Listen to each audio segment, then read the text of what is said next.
Episode ini dimulai dengan kilas balik masa kecil Jaewon. Dia memberitahu Changsuk bagaimana dia merasa hidupnya tidak berharga dan bagaimana dia bermimpi menjalani hidup bahagia di masa depan. Setelah itu adegan kembali ke masa kini, di mana Jaewon sedang diinterogasi oleh jaksa di ruang sidang. Changsuk menyalahkan dirinya sendiri atas apa yang terjadi pada Jaewon dan berteriak bahwa dia membunuh ibu Jaewon untuk menyelamatkan Jaewon dari kesulitan. Saat ini Jaewon terpojok karena terus dipertanyakan mengenai kesehatan mentalnya. Keputusasaan Changsuk membuat Jaewon dan pengacara kaget. Mereka secara bergantian mengungkapkan pembelaan bahwa mereka membantah ucapan dari Changsuk. Pengacara menyatakan bahwa komentar tersebut dibuat untuk melindungi Jaewon. Sementara itu, Jaewon mencoba mengendalikan situasi dan mengklaim bahwa menderita penyakit mental bukanlah kejahatan.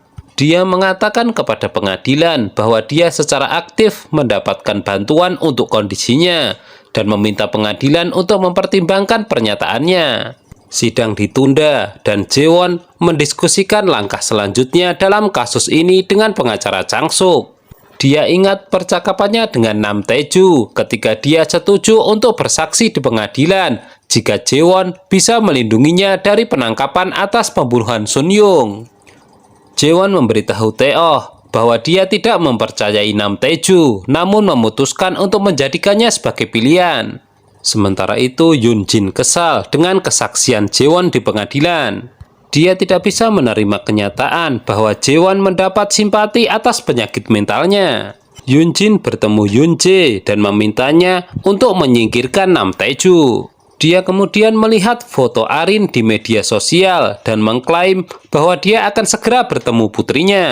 Pada saat yang sama, Arin memberitahu Yoon Jin bahwa dia sedang bersiap untuk segera kembali ke Korea. Sementara itu, Jaewon bertemu Changsuk di penjara dan mengatakan kepadanya bahwa dia siap secara aktif untuk melawan perjuangan kesehatan mentalnya. Changsuk menyalahkan dirinya sendiri atas apa yang dialami Jaewon.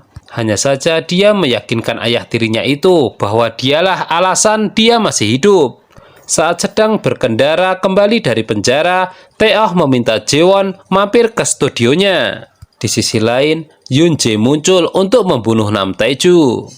Dia menyerangnya dengan pisau dan meninggalkan tubuh Tae-ju yang berdarah tenggelam di danau. Saat itu juga, Yoon Jae memberitahu Yoon Jin bahwa dia telah berhasil membunuh Nam Tae-ju dan mereka pun bersuka cita. Keesokan harinya, Tae-oh dan Jaewon khawatir Nam Tae-ju tidak bisa menghadiri sidang. Hal itu setelah mereka melihat Yoon Jin begitu ceria. Dokter yang merawat ibu Jaewon bersaksi di pengadilan dan memberikan kesaksiannya yang mendukung Changsuk. Namun, selama pemeriksaan silang, jaksa mencoba membuktikan kesalahan Changsuk bahwa dia tidak berusaha menolong istrinya. Pengadilan memerintahkan Nam Tae-ju untuk duduk sebagai saksi, namun yang mengejutkan Yoon Jin ternyata dia muncul di pengadilan. Sebuah kilas balik menunjukkan Nam Tae-ju berenang keluar dari danau setelah dompetnya ditusuk. Begitu berada di ruang sidang, hakim mengizinkan Nam Tae-ju untuk bersaksi meskipun dia sedang diselidiki atas pembunuhan Sung Kyu. Kesaksiannya membantu kasus Changsuk saat dia mengetahui bagaimana ibu Jaewon mencoba mengakhiri hidupnya dengan meminum pestisida untuk memanipulasi agar Changsuk memberikan uangnya. Kesaksian tersebut membantu Changsuk secara drastis dan dia menerima hukuman percobaan dan dinyatakan tidak bersalah atas kematian ibu Jaewon. Detektif Oh Soo-jin menangkap Nam Tae-ju atas pembunuhan Sung Kyu sesuai kesepakatan awal mereka.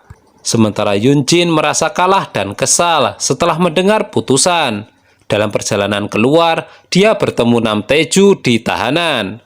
Nam Tae-ju meminta Yoon Jin untuk mengatur 1 miliar won sebagai imbalan atas video asli pembunuhannya terhadap Sun Yung.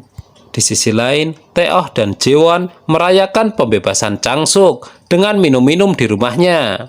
Changsuk memaksa Tae-oh minum lebih banyak yang membuatnya mabuk di penghujung malam. Jaewon menawarkan untuk membelikannya obat mabuk untuk membantu Tae-oh agar merasa lebih baik. Namun karena tidak memiliki uang tunai, ia pun meminjam dompetnya. Jaewon menemukan papan nama lamanya yang terpasang di dompet dan bertanya pada Tae-oh bagaimana dia bisa menemukannya. Tae-oh akhirnya berterus terang kepada Jaewon dan mengingatkannya bagaimana dia telah menyelamatkan nyawanya ketika dia berusia 8 tahun. Jaewon terkejut karena Tae-oh sudah bertemu dengannya 2 kali di masa lalu tanpa dia mengenalinya. Tae-oh mengaku bahwa dia telah jatuh cinta kepadanya selama kedua insiden tersebut. Mendengar itu tentu saja membuat Jaewon terkejut. Sebuah kilas balik menunjukkan bahwa Tae-oh di masa lalu dikeroyok oleh teman-temannya yang merasa tidak senang karena dia lebih duluan diadopsi oleh orang kaya. So Jaewon yang dulu bernama So Yoon Jin menyelamatkan anak tersebut. Terungkap sudah alasan kenapa Tae-oh ingin selalu berada di samping Jaewon. Keesokan harinya, Jaewon mengancam akan mengungkap kejahatan Yoon Jin dengan mengiriminya tangkapan layar video pembunuhan Sun Yung. Yoon Jin yang panik langsung muncul di lokasi, khawatir Jaewon akan segera mengungkapnya. Jaewon menyatakan bahwa dia berharap Yoon Jin sadar sebelum dia membawa video itu ke polisi. Dalam perjalanan kembali, Jaewon mengingat betapa baiknya Yoon Jin di masa lalu sebagai teman dekatnya ketika mereka masih kecil. Sementara itu, Tae-oh muncul di rumah Jaewon dan membersihkan tempat itu, membuang semua sampah untuknya. Jaewon kembali ke rumah dan terkejut melihat rumah itu terbebas dari kekacauan yang terjadi sejak kematian Sun Yung. Dia pun berterima kasih kepada Tae-oh karena telah membersihkan tempat itu. Pada saat yang sama di tempat lain, Nam Tae-ju dilarikan ke rumah sakit setelah mulutnya mulai berbusa di penjara. Yoon Jin menyalahkan Yoon Jae karena tidak menyelesaikan pekerjaannya sampai selesai dan menamparnya. Namun Yoon Jae teringat bahwa dia telah berubah menjadi ayahnya. Hal itu membuat Yoon Jin meminta maaf. Ia lupa jika tidak ingin disamakan seperti ayahnya. Keesokan harinya, Yoon Jin mengundurkan diri dari pekerjaannya sebagai CEO di Reve. Di sisi lain, Nam Tae-ju terbangun di rumah sakit dan berhasil menyelinap keluar dengan melumpuhkan polisi penjaga yang sedang bertugas. Belakangan diketahui, ternyata Jaewon telah membuat kesepakatan dengan Detektif Oh dan Detektif Lee yang membantu Nam Tae-ju melarikan diri dari penjara. Nam Tae-ju menelpon Yoon Jin dan memintanya untuk muncul di dermaga dengan membawa 1 miliar won sebagai imbalan atas file video aslinya. Detektif Oh mengantar Nam Tae-ju ke lokasi di mana dia menunggu Yoon Jin. Setelah menukar uang tunai untuk file video tersebut, Nam Tae-ju mencoba membuat Yoon Jin mengakui keterlibatannya dalam kematian Sung Kyu. Yoon Jin menyatakan bahwa dia telah membunuh Sung Kyu karena dia terus memuji Jaewon. Yoon Jin memerintahkan Yoon Jae untuk membunuh Nam Tae-ju. Saat itulah Detektif Oh, Tae-oh, dan Jaewon yang mendengarkan percakapan tadi dari telepon bergegas untuk menyelamatkannya. Yoon Jin memperhatikan polisi itu dan melarikan diri dengan mobilnya. Sementara itu, Detektif Oh menangkap Yoon Jae dengan bantuan Tae-ju. Setelah itu, Jaewon menemui Nam Tae-ju dan mengatakan kepadanya bahwa dia telah membuat kesepakatan dengan Detektif Oh dan menambahkan bahwa dia akan dibebaskan dari penjara karena bantuannya dalam kasus ini. Keesokan harinya, berita tentang keterlibatan Yoon Jin dalam pembunuhan Sun Yung dan Sung Kyu tersebar ke seluruh berita. Sementara itu, Jaewon kembali bekerja sebagai CEO di Reve dan para karyawan kembali bahagia. Perusahaan berkembang di bawah kepemimpinan Jaewon dan Tae-oh memujinya karena pandai mengelola pekerjaan serta kesehatan mentalnya sekarang. Tae-oh dan Jaewon mendiskusikan bahwa Arin kembali dari Amerika sendirian. Namun dalam perjalanan ke bandara, Jaewon menyadari bahwa Yoon Jin akan mengejar Arin karena dia adalah satu-satunya hal dalam hidupnya yang tidak pernah dimiliki Yoon Jin. Tae-oh menelpon Jaewon untuk memberitahunya bahwa informasi tentang Arin kembali ke Korea Selatan ada di profil media sosial Rachel dan semakin membuatnya takut. Yunjin menjemput Arin di bandara dan membawa bersamanya.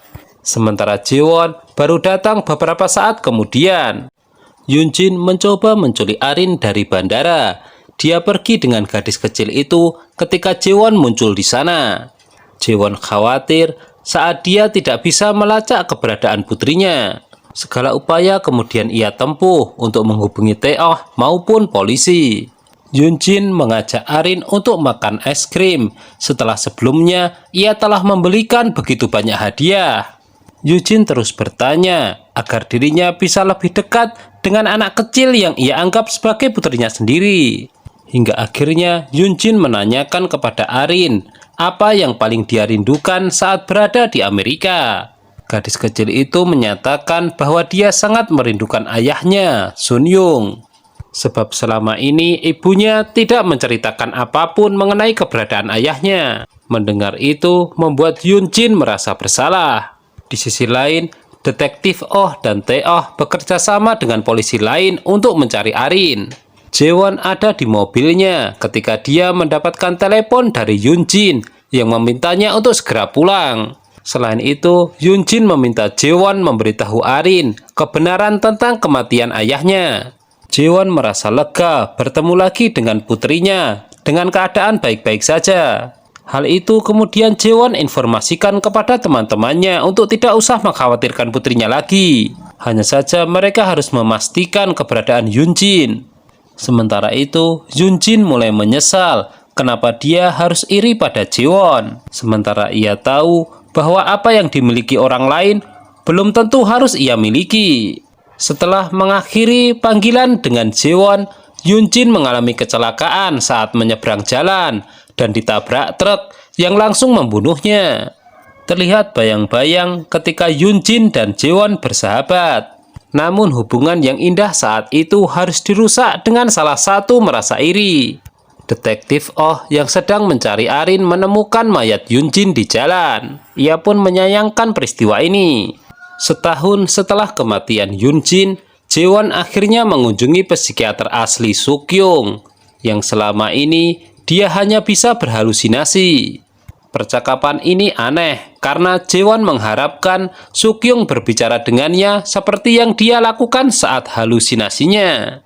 Sukyung mengobrol dengan Jaewon tentang setahun terakhir dan bagaimana dia bisa mengatasi masalah kesehatan mentalnya. Setelah insiden yang menyebabkan kematian Yunjin, Jaewon dipanggil kembali bekerja untuk DRV sebagai CEO bersama. Kontribusi Jaewon meningkatkan bisnis DRV secara signifikan. Namun setelah berpikir panjang, Jaewon memutuskan untuk berhenti dari pekerjaannya dan menyerahkan tanggung jawab kepada Tuan Park, CEO DRV lainnya. Jaewon menggunakan alasan jika ia harus introspeksi diri mengenai kesehatan mentalnya. Di luar dugaan, Tuan Park menunjuk Tae-oh sebagai CEO bersama DRV yang baru. Tidak butuh waktu lama untuk dia menyesuaikan diri karena banyak belajar dari Jaewon. Sementara itu, Jaewon mengambil cuti kerja dan mengajak Arin mengunjungi Changsuk. Changsuk dan Arin memperhatikan bagaimana Jaewon masih kesulitan menghadapi kematian ibunya. Dia merasa bersalah karena bersikap terlalu keras terhadap ibunya sebelum dia meninggal. Dan mengingat bagaimana ibunya juga membutuhkan bantuan profesional karena penyakitnya. Akhirnya Changsuk meminta Jaewon menghabiskan waktu sendirian di sebuah rumah di hutan. Di sana, Jaewon memulai berhalusinasi pada ibunya dan memutuskan untuk menghadapi wanita itu untuk selamanya. Jaewon memutuskan untuk berbicara dengan halusinasi ibunya dan mengkonfrontasinya karena tidak menjadi ibu yang cukup kompeten baginya. Namun pada kenyataannya, bukan hanya ibunya saja yang muncul di halusinasinya, melainkan Sukyung. Tae-oh mengunjungi Changsuk untuk mengetahui kabar dari Jaewon. Belakangan ia berkata jujur jika menyukai putrinya. Changsuk jadi bertanya-tanya mengapa Tae-oh rela bersusah payah bersama Jaewon terlepas dari kondisinya. Tae-oh memberitahu Changsuk bahwa dia mencintai Jaewon apa adanya. Saat ini Jaewon sedang berusaha untuk terus mengajak komunikasi halusinasi ibunya. Mereka terus membicarakan masa lalu yang begitu kelam. Jaewon berbagi perasaannya dan menangis di depan halusinasi ibunya. Setelah percakapan tersebut, Jaewon mendapati dirinya terbebas dari rasa bersalah yang dia simpan selama bertahun-tahun. Halusinasi ibu Jaewon mengatakan jika dia memang bersalah. Jelas selama ini ia hanya memikirkan dirinya sendiri dan mencampakkan putrinya. Hingga akhirnya dia memberikan nasihat, meminta Jaewon untuk melupakan masa lalu dan bergerak menuju masa depan cerah yang dia miliki sebelumnya. Setelah ini, kondisi kejiwaan Jaewon stabil. Melihat bagaimana reaksi Arin saat melihat burung mati, Jaewon memutuskan tidak apa-apa baginya untuk mengetahui kematian Sun Yung. Jaewon pun memberitahu Arin yang sebenarnya dan mengajaknya mengunjungi batu nisan ayahnya. Pada awalnya Arin putus asa, tetapi dia berjanji kepada ayahnya bahwa dia akan menjadi anak yang baik. Di sisi lain, Jaewon memutuskan untuk mulai bekerja dengan DRV sebagai desainer lepas dan menandatangani kontrak dengan Taeoh. Alasannya, Jaewon mencoba mengatur pekerjaannya sehari-hari sambil juga menghabiskan banyak waktu bersama keluarganya. Taeoh tetap begitu bahagia sebab ia bisa terus bersama Jaewon. Dia pun semakin leluasa untuk mengungkapkan perasaannya. Di sisi lain, sesuai janji Jaewon, Taeju dibebaskan dari penjara. Diperlihatkan dia tetap dimata-matai oleh detektif Oh dan tampaknya mereka begitu dekat. Tidak ketinggalan juga kebersamaan mereka ini dimata-matai oleh reporter nakal. Hanya saja sepertinya saat ini dia sudah bertaubat. Jaewon menjalani hidupnya seperti biasa, bekerja sambil mengurus Arin. Begitu juga di sisi lain dengan Taeoh, dia sibuk bekerja menggantikan Jaewon sebagai CEO. Meskipun begitu, mereka selalu bertemu di kantor dalam suasana hangat.